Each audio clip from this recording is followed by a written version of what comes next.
8. Ease is a greater threat to progress than hardship. Ease is a greater threat to progress than hardship. So keep moving, keep growing, keep learning. See you at work.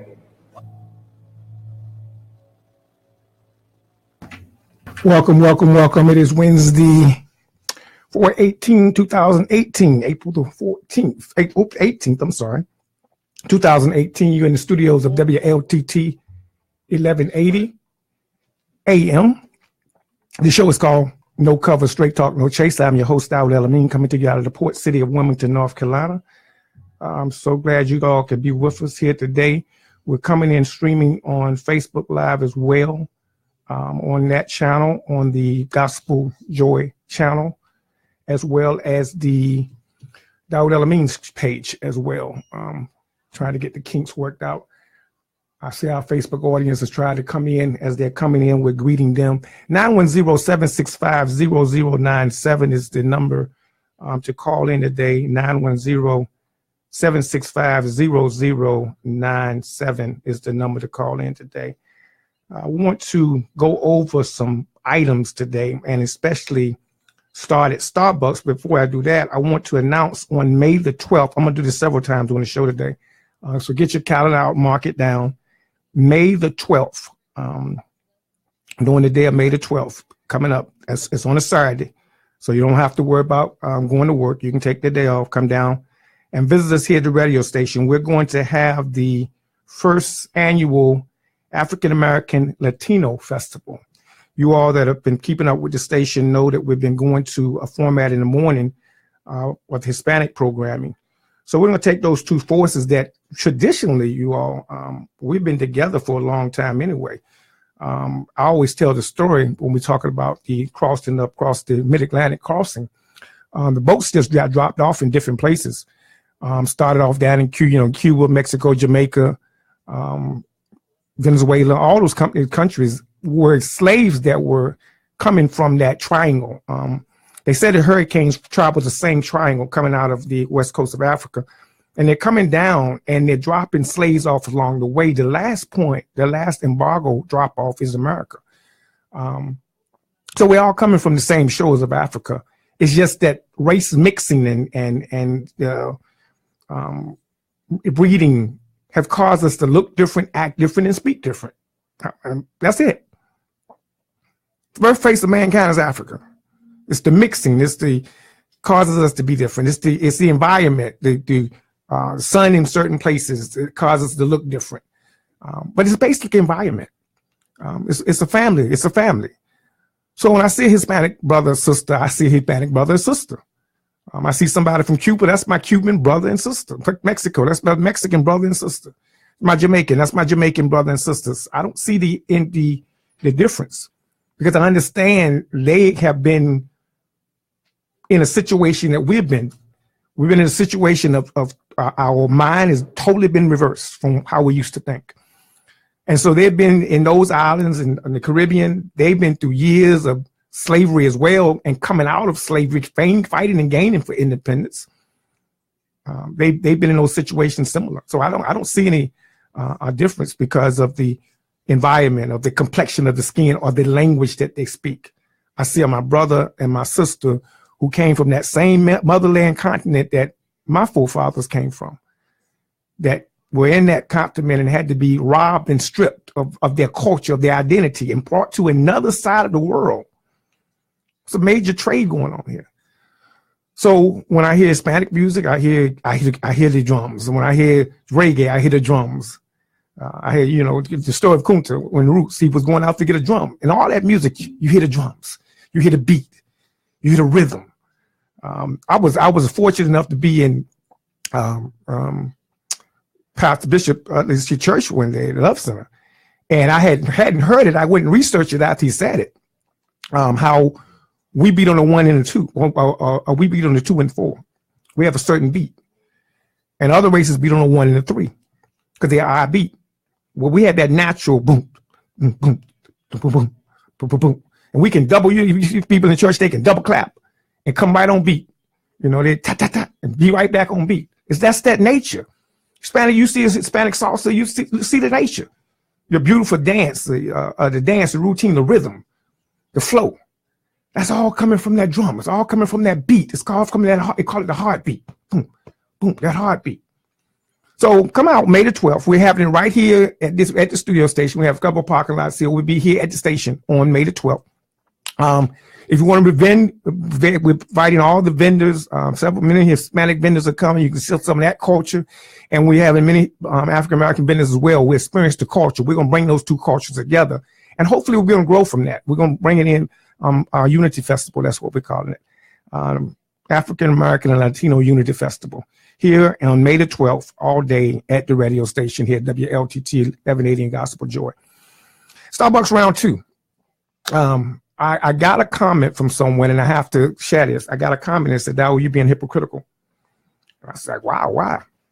They said, based on my show the other day, they said you don't seem like you gun ho with the boycott. I said, "Not really." I said, I've got a machine at home that makes good coffee, but not really. And I never really liked Starbucks anyway. I'm a Port City Java fan, to tell you the truth, locally. I love going downtown at Port City Java and sitting in the front window. I've written a lot of articles and books at Port City Java because I like sitting in the front window and watch the people ride by. I'm watching them. I'm writing stories as they walk by. But you would like to be a vendor? Definitely vendor. Yeah, but I'm not a Port City Java fan. But they say you're being hypocritical because you're not pushing the boycott. You're not pushing the boycott. You on this black business tip.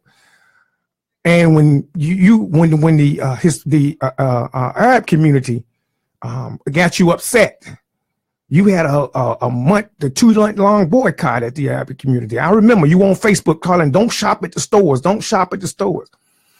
And I had to write them back and tell them, "Okay, I can see where you think I'm being hypocritical, but I wasn't." What you all have to understand, when I went on a boycott, it was personal. I had went to an event we call Hajj, the Eid. And I went to the Eid feast, and we collect money at the Eid feast. It's called Sadaqah. And we're supposed to give that money back out to the community. And I went to the Eid feast, and I saw a group of Muslims collect over $10,000. And I simply asked that since they mostly were business owners within the black community, could some of that $10,000 be distributed back within the communities that they took it from? Because I know if they're putting up and raising $10,000 in a half an hour as foreign businessmen, Muslim businessmen, I knew that money came from out of the pockets of the poor in my community that shop at their corner stores. And so, yes, No Covers went on a long boycott to boycott those stores, but it wasn't all about those stores. It was about us owning our own. Always about us owning our own. So as I go through the Starbucks story, I understand the protests. But I want us to put our energy into the right protests. That's all I'm saying.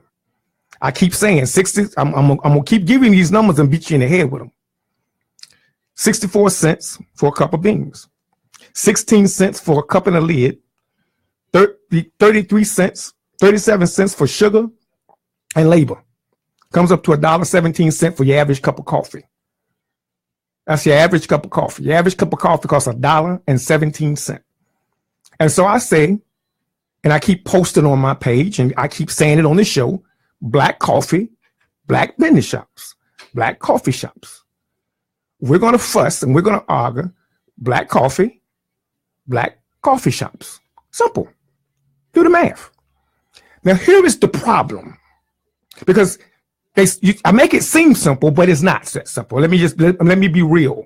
And here's the reason why we don't have a lot of strong black businesses. We've been spoiled. We as black consumers have been spoiled. And simply integration did it. It spoiled us. So here's what happens. Let me give you the story of Howard Schultz. And I want you to bear with me this morning. And Lamont, you especially, because I just seen Lamont comes in, and I know this happens to be a vision of his. Me and Lamont have had extensive conversations on wanting to open a Black-owned coffee shop here in the city to make it a meeting place where we can meet and have meetings and discuss and programs and events. We've talked about this. So, Lamont, I see you online. I appreciate you, brother. And you want to call in 910-765-0097 because you may want to get into this conversation. Howard Schultz, let me give you the story if you don't know the story of Starbucks. Howard Schultz didn't invent Starbucks. It was three other gentlemen, three college roommates. And they started off selling coffee beans at a little store, Pike Street, I think it is, in where they're at, Seattle somewhere. And they started off selling coffee beans only. And Howard Schultz worked for them. Yes, Howard Schultz worked for the owners that had the coffee bean. They were selling coffee beans. Starbucks coffee. That's all they were selling with beans. They were Starbucks and they were selling coffee beans at a little shop. They sold other retail things in the store, but their main product was the coffee bean, not the coffee espressos, the shakes and everything you get now. And Howard Schultz was going internationally selling beans for them because they had a fine coffee bean. He was making it available in fine restaurants and around the country. And he happened to be going in other countries and he saw coffee shops. He saw how they existed and they saw how they were on the corner and they were meeting places for people to do business. He came back over and tried to convince the owners of Starbucks to help support the idea. They couldn't see the vision. See, sometimes you have to see something to see it. They couldn't see what he saw because he had seen it operate in other countries, Italy especially.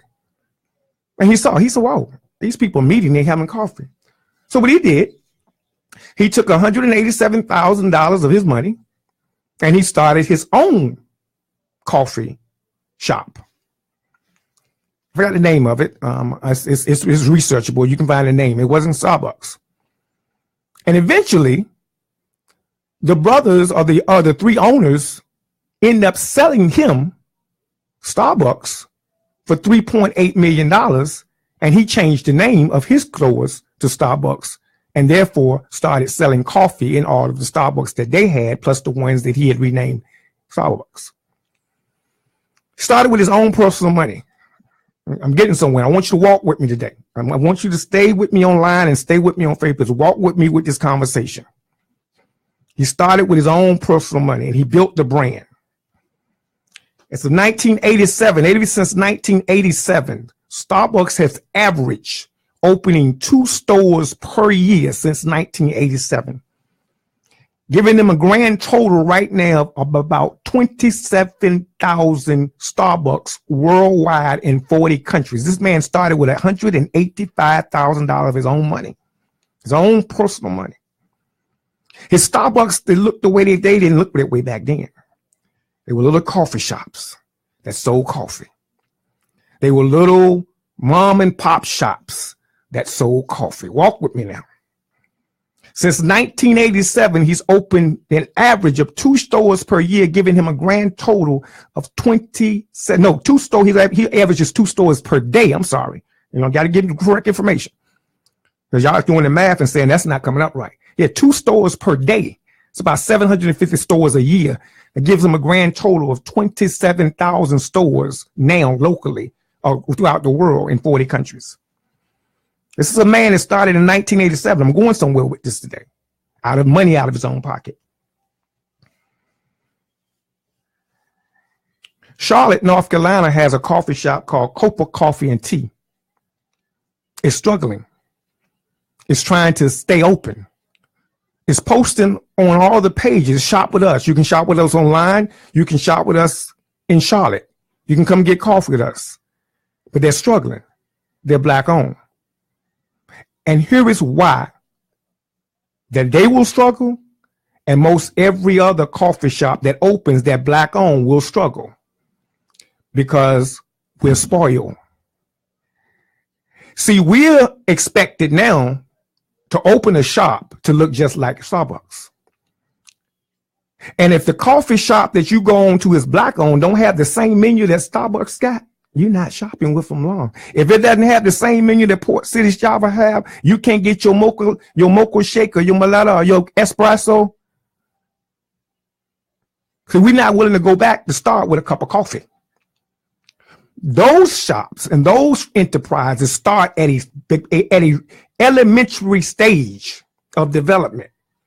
And their communities are willing to stick with them over time until they develop to 27,000 stores over time.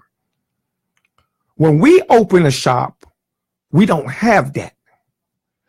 It looks simple. It's just coffee in a cup and a machine, an espresso. An espresso machine, I did the math, have done the math before in Lamont, we've done the math. An espresso machine costs is $5,000 it costs. You need about 2 or 3 of them. You need a grinder. I would suggest you get 2 or 3 of them from backup. So you need about them. That's at $2,500. That's another 5 right there. That's $15,000 already. And most of us sitting with a $10,000 budget trying to open a coffee shop. Why? Because we got some coffee shop, a coffee out of a bag. We're going to pour some water over it and sell it. No, it's not going to work that way because we're spoiled. Our folks are not willing to go back to the cave days when they already got Starbucks, Port City Java across the street. You got to have a grinder, a espresso grinder, espresso machine. All together cost-wise, I did the cost analysis last night. They said the best way to start one is going to be about $100,000 to $200,000 budget. And that's based off you doing all the information and work yourself. Starbucks will give you a license for $315,000. So that gives you the cost of what it's going to cost to make it look right. Starbucks is going to give you a license to go up under their system with $315,000. There's a few of us that have $350,000 laying around. A few. Not many of us have $315,000 laying around. And how are we going to convince a bank that we're going to open up with $315,000 loan to start a franchise or a $200,000 loan to start a coffee shop in our area when they're looking at all the Port City Javas and the Starbucks that they have here? This is just our local, for folks who's listening to us nationally. I'm just dealing with Wilmington right now, North Carolina. I know you got some similar problems in your own city. So when we start talking about Black business, I want us to stay focused on the mission. I am for producing, but I know it's going to be difficult because we're going to have to be willing to not be spoiled. I told a brother the other weekend, we were cooking fish and fries at the Azalea Festival. We were on Red Cross Street cooking. The brother has a beautiful recipe.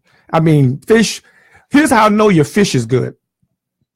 When you can take fish and cook it, fry it, and then the next day it's able to have it with grits because it didn't lose its flavor overnight, that's good fish.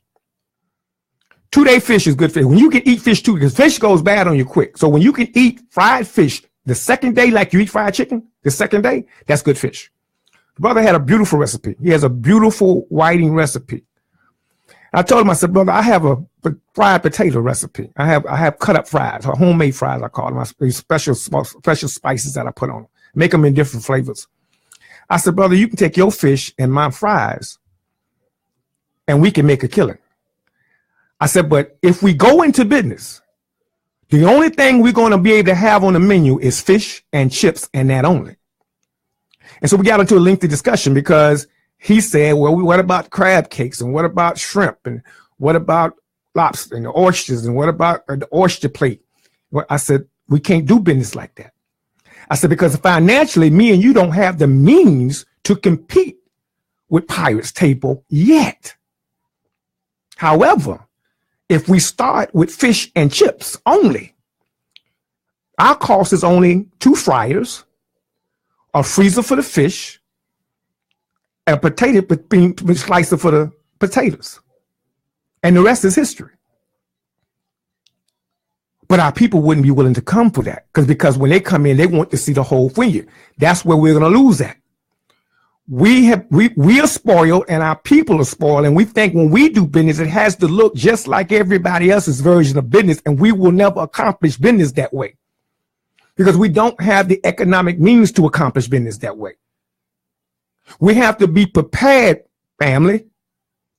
If we're going to raise up economically, we're going to have to be prepared to stop and go back to where integration integrated us and messed us up at. We're going to have to be prepared to go back and do business elementary style versus trying to compete with Starbucks and everybody else. A Starbucks franchise is $350,000, $15,000. It comes with the chairs, it comes with the pitchers, it comes with the machines, the grinders, it comes with the espresso machine, top of the line, it comes with the coffee beans, top of the line, it comes with all of that. But if we're going to compete, we got to get out of the mentality that we had there, because we're simply not. And I know it's a hard pill to follow. I know because we're sitting in the movie theaters, it's hard. I know because we ride the same cars, it's hard. I know because we go to the same schools and universities, it's a hard pill to swallow that this 40 million people in this country are not at the same level as everyone else, but it's just a fact. It's a hard pill to swallow. It's a hard pill to take. But if we're going to succeed in business, it's a pill that we must administer, and I have to give it to you, and you must take it and swallow it, and then let's let the pill do the necessary healing that it must do on us. Because until we get that point, we're not going to grow. We're going to continue to get frustrated and get thrown out of places that don't want us.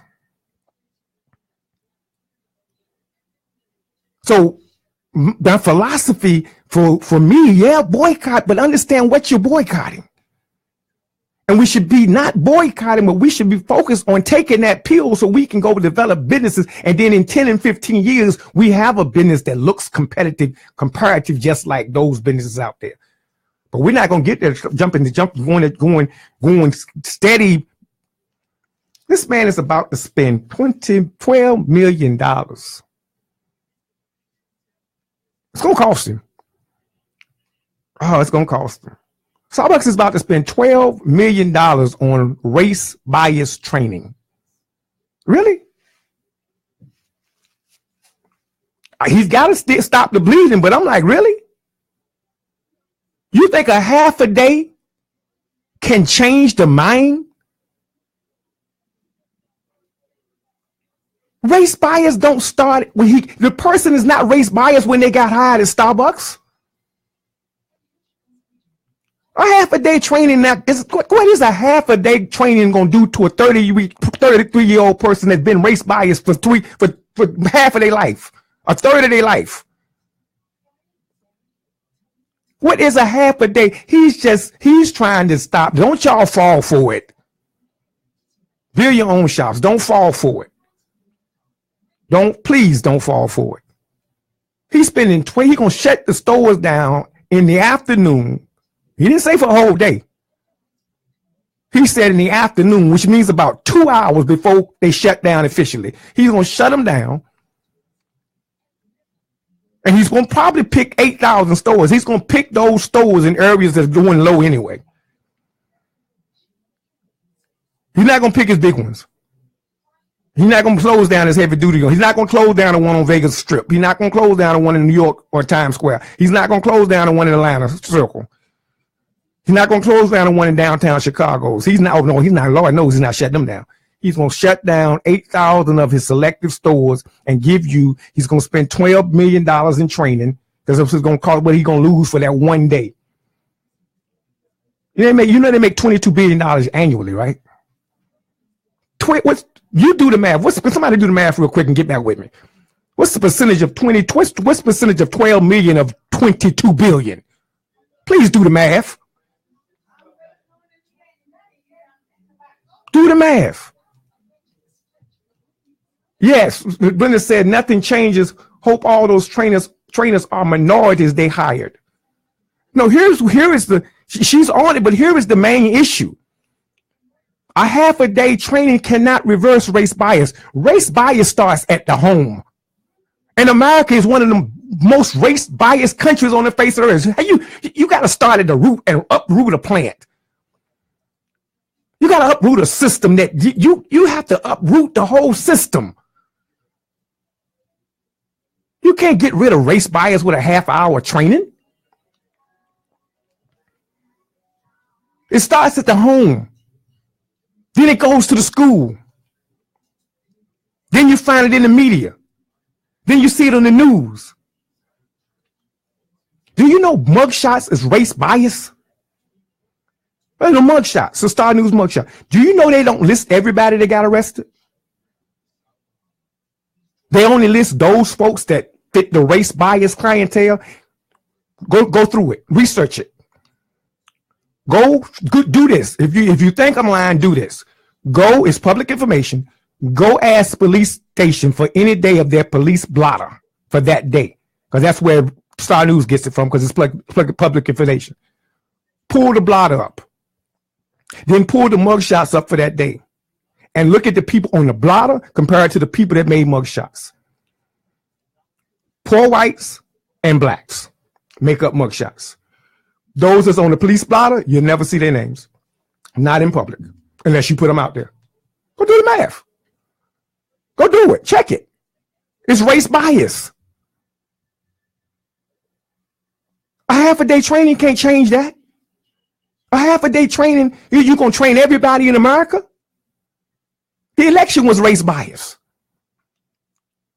Everything we deal with is race bias. You can't, that's bogus. That's a smoke screen. It's a smoke screen. You can't change that. You can't change that mind within a half-hour training. The school is set up race bias. Look at the schools and where they're set up, and look at the schools that get. There's the Mr. Shipman. I covered him the other day. He's running for office here locally. He said one of the biggest agendas that they have. And I'm following his campaign real closely, because he said one of the biggest agendas that they have right now in Raleigh is that folks want to spend the money based on the needs of the children versus giving a blanket check to every school. The schools in your predominantly urban, suburban neighborhoods, they're fighting it because they want the same money that the other schools, urban schools, get. They're saying no. The urban schools need more money. They have more issues. They have more problems. They have children with lower grades. So let's give them more money so they can get better teachers, so they can get the crest grades up. You're doing fine over here. You had a 400-year head start. Who's going to give you less money? Raleigh says no. They fighting that all day long. They don't want that to pass. Why? Because you may get an even playing field over here. That's race bias. Media. You see the 6 o'clock news every night. You see the coverage. Are you going to be able to go in and change the mindset of all of the media folks out there and all of the commentators?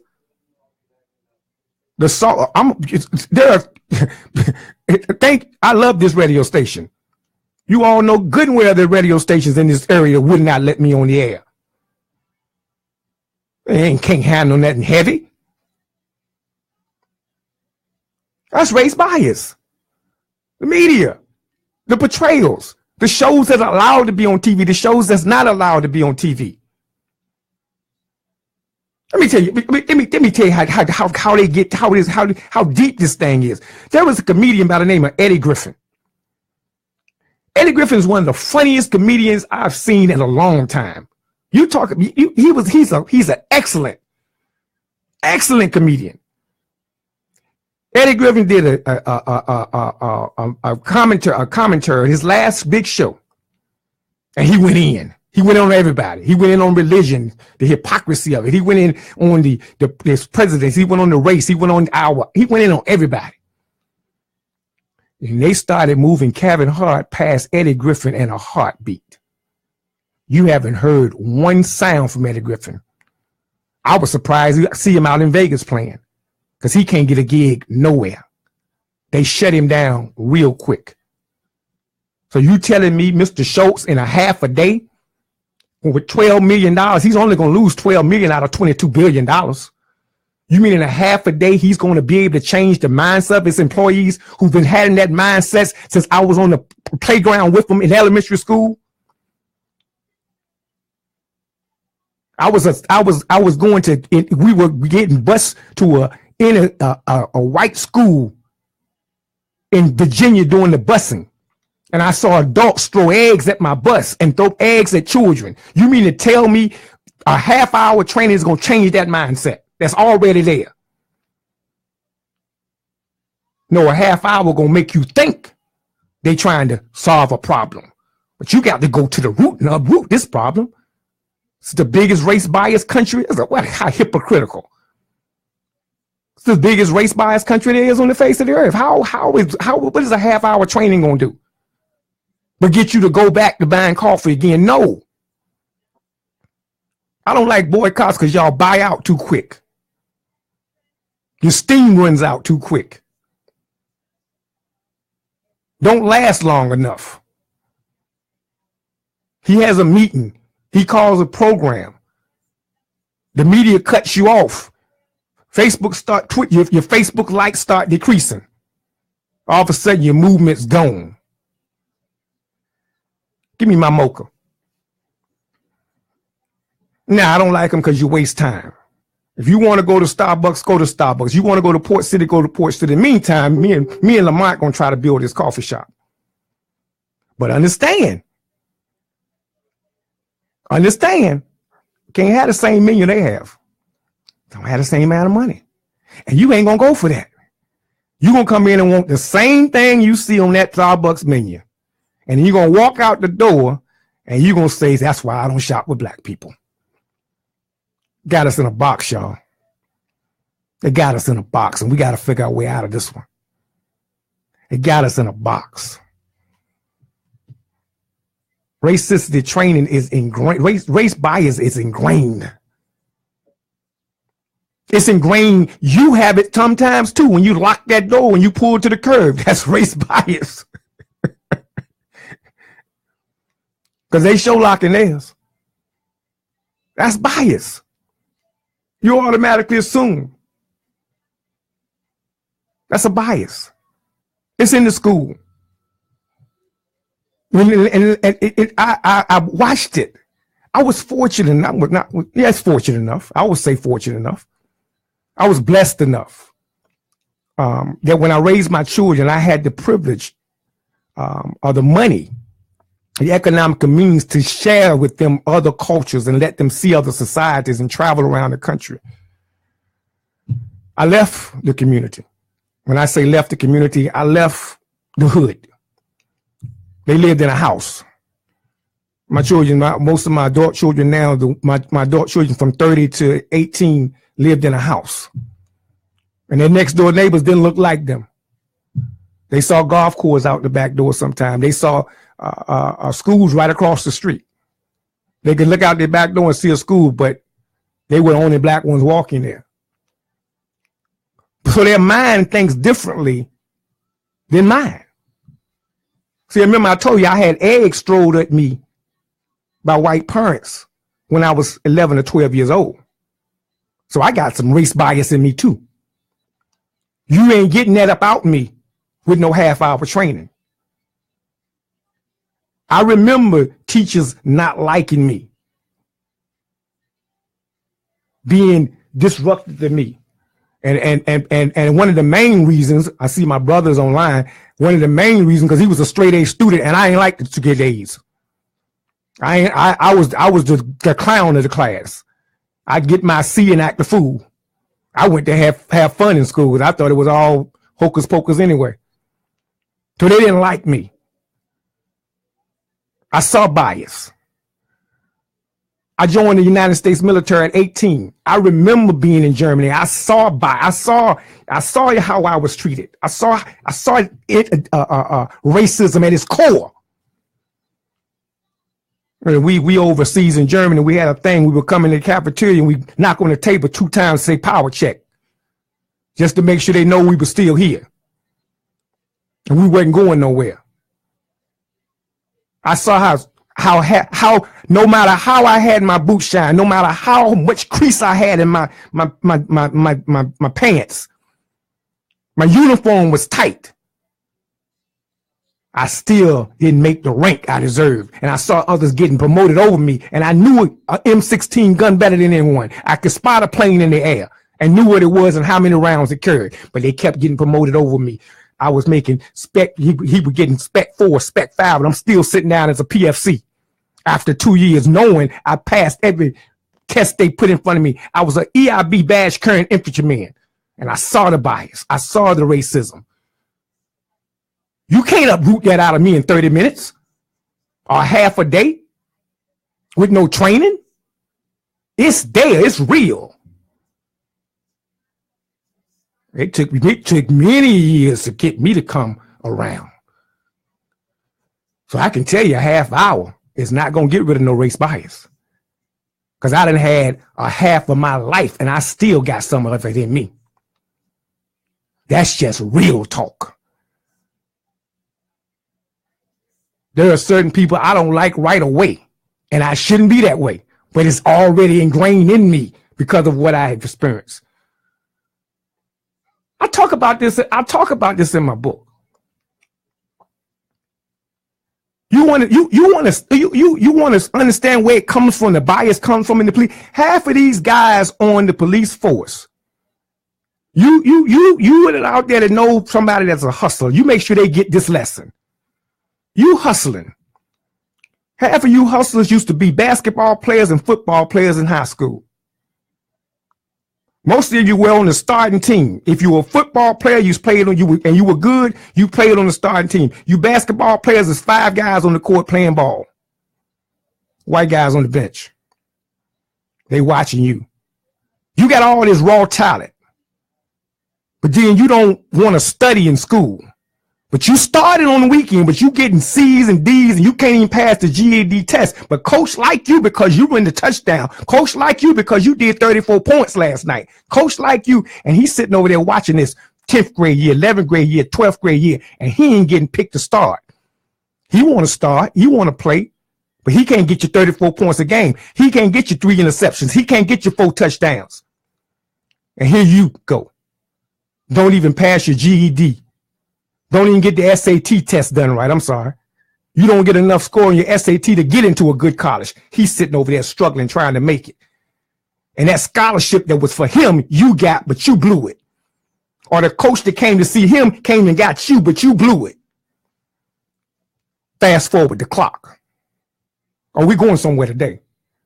Fast forward the clock. It's Friday night now. Fast forward the clock 6 years from high school. You didn't make it to college. You wasted the scholarship. You became a hustler. You on the street flinging. You got your pants sagging. You ride around with your music. You got your hair everywhere. But now, I'm a cop. I remember you from high school. I remember you took my starting position. I remember how much that coach liked you. I remember how bad I wanted to go to university. I didn't get it. I had to come over here and struggle to be a cop. Or I had to go in the military and then return home, and only job I could find to carry a gun was to be a cop. Oh, it's Friday night. It's payback, Am. That's race bias. But it was ingrained from school. You can't get rid of that in a half a day. It's real. Sensitivity is real. Media throws race bias out every day. Look at what commentators they allow on the air. The soft ones. Somebody told me this is down there, never let you on TV. You better stick to radio. They'll never let you go live on TV. You better take your Facebook channel. It's race bias.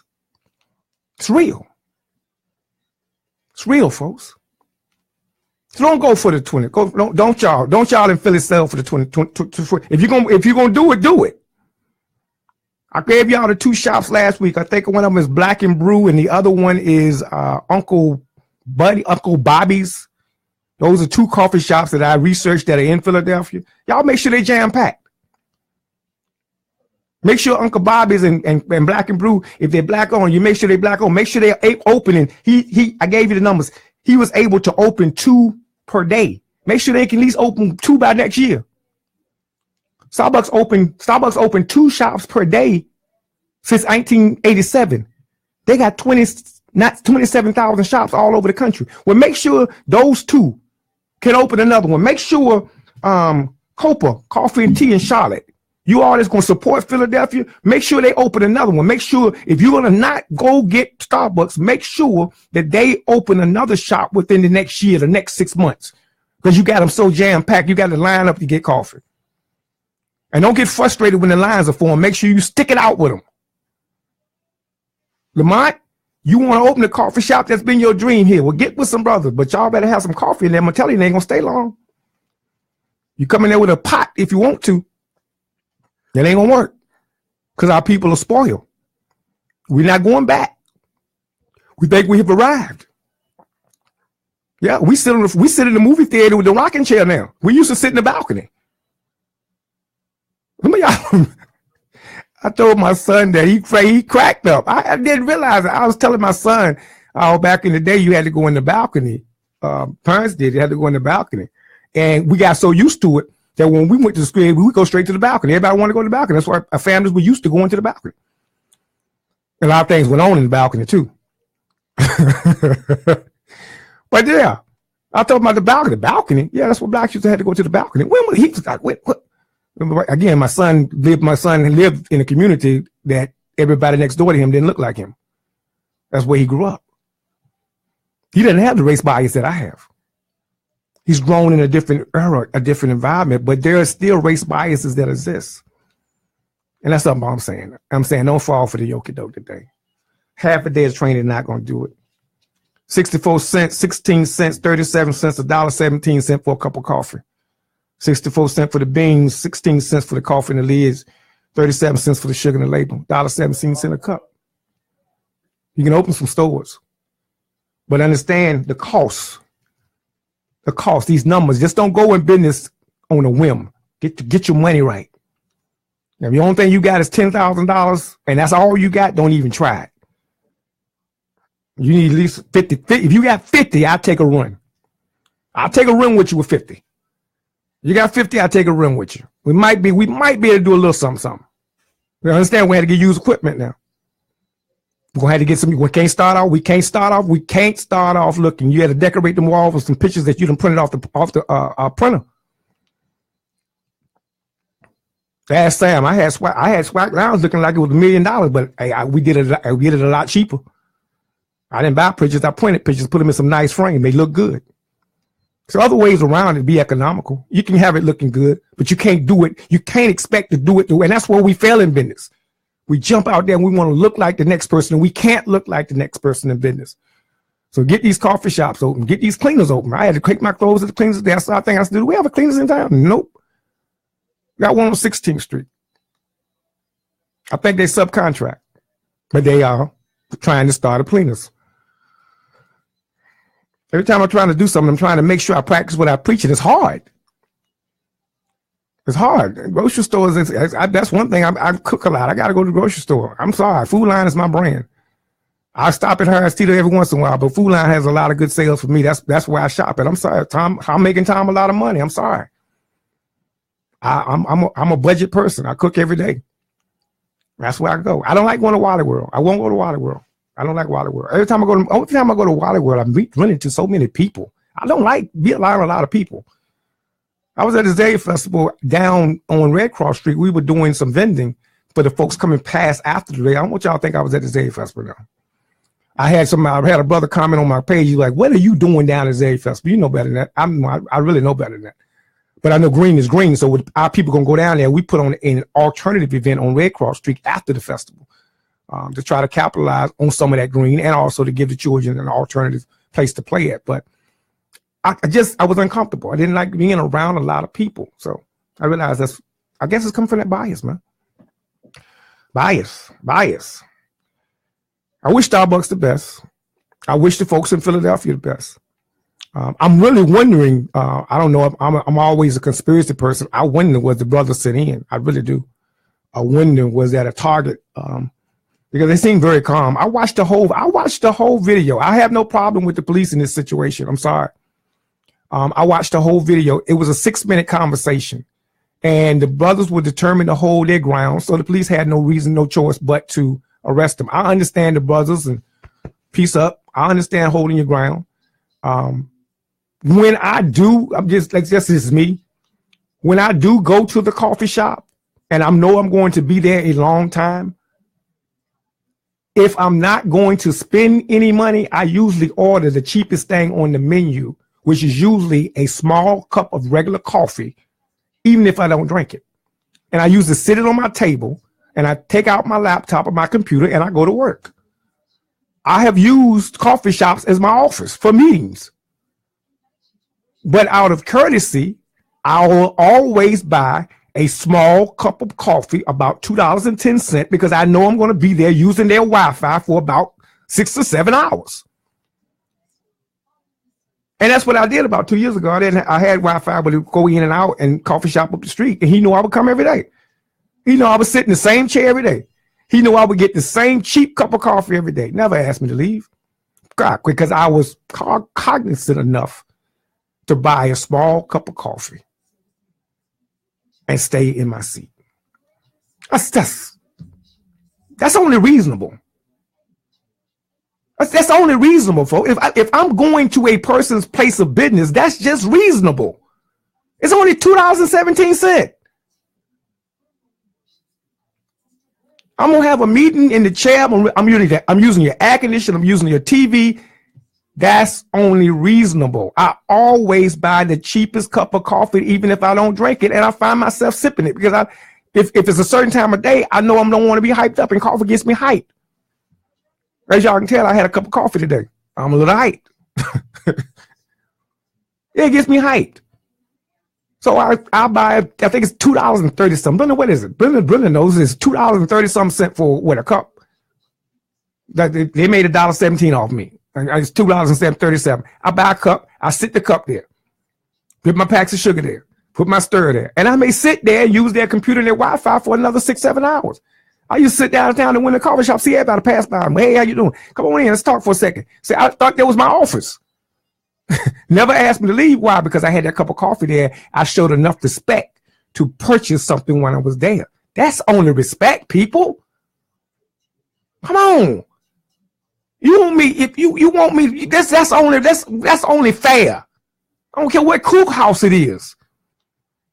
It's only fair if I'm gonna use your air conditioning, I'm gonna use your electricity, I'm gonna use your, if somebody came in your house and just use everything in your house and then left. Okay, I'm gone. $3. Really says about $2-3, depending on what you get. $3. That's only respect. We want somebody to respect us, but come on, man. Y'all go ahead. Give me a cup of coffee today. Forget y'all. Y'all can talk about me some more. Build me a coffee shop. Then I'll stop talking. Come on, man. Come on. Wait a minute. Come on, son. It's only fair.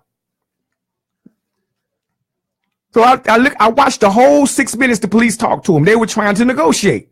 The police didn't want to. That's a 6 minutes, y'all. I got to get credit where credit is due. You slamming them down. No, you see the clip with the video. I watched the whole entire tape. And it was some time there before it started. So the police were already there at the tape I saw. That was 6 minutes long. They talked. They went back and forth. They talked. The officer came. He talked some more. They talked some more. They was trying to explain themselves. And the man was just telling them, leave. You didn't buy anything, leave. I'm pretty sure from the gate, if they had said, give me a cup of coffee, the manager wouldn't ask them to leave. But y'all want to boycott, fine. I understand. I understand the principle. But I'm telling you, that half-hour training is not going to get rid of race bias. And I'm not for sure it was race bias in this case. I'm not really for sure. I'm for sure that somebody didn't buy some coffee. Now, you know good and well, if that was two wee white men sitting there with suits on, they wouldn't have said nothing. They probably wouldn't.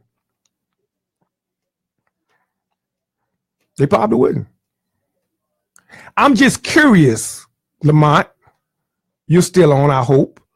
If we get a black-owned coffee shop, I'm just curious on how long we'll let somebody sit in ours without asking them to purchase something. I'm just curious how long you can go down to Jamaican Comfort Zone and sit in the chair without her asking you, are you going to order from the menu? I'm just curious how long can you go and bone and fish and sit in a booth and don't order without somebody asking you to leave. I'm just curious, y'all. If I go to McDonald's, sometimes I catch the bus and sometimes I have to wait and catch the bus and my wife have to pick me up and I won't have to drive all the way. So I may catch the bus and get off right there at Castle Hayne and go to that McDonald's and sit. I go order a cup of coffee or a cup of iced tea for $1.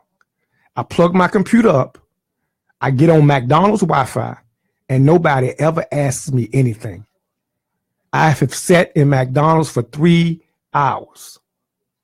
I use their Wi-Fi and no one asks me for anything. All I have to do is buy some iced tea, which costs $1. And I use McDonald's Wi-Fi. I used to go to one at Monkey Junction. Anybody know Monkey Junction? I used to stay outside of Monkey Junction all the way close to Carolina Beach. But there's only one bus that gets me to Carolina Beach. It comes every 3 hours. If I miss the bus, I have to wait 3 hours for the next one. I go right there in that back door, Monkey Junction. Last bus comes at 8. I get there sometime after school at 4:30. I pay $1 for some iced tea, plug my computer up, and nobody ever asked me one word because I paid something for using their electricity. It's just common courtesy. That's all it's called. It's called common courtesy. I hope I'm getting a point across. You're not having me make my babies marching and picketing for nothing sometime. Be so sensitive. And Uncle Bobby's coffee shop is up the street, barking brews up the street, and they struggling. Copa down in Charlotte, North Carolina is a coffee shop and it's struggling and it's black owned. 2 fat ladies had to go out of business. You want me to boycott Starbucks? You hear what I said? 2 fat ladies went out of business, and you telling me now go boycott Starbucks? And 2 black ladies served coffee too, by the way, when they were open. You want me to now go boycott?